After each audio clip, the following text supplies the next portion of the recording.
Here I've got Samsung Galaxy M30s, and let me show you how to clear browsing data on the following device. So at first you have to open list of all applications, then find and pick the browser that you are using. In my case it's Google Chrome. Then tap on the more icon and select history.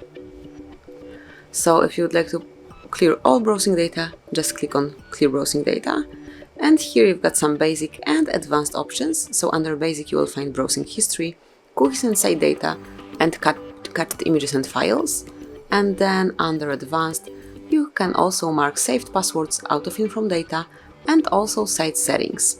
So if you'd like to, for example, leave saved passwords, just click here and unmark it, but I would like to fully delete my browsing history, so I will mark all of the options, and then you have to select the time range.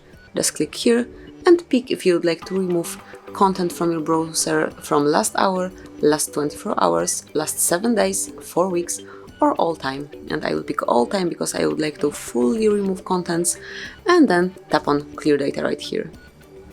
And that's it, just click on OK, got it. And there is no history included in your Samsung Galaxy M30s, so you can create it from the beginning. And this is it, this is how you can clear browsing data on your device. Thank you for watching, please subscribe our channel and leave the thumbs up.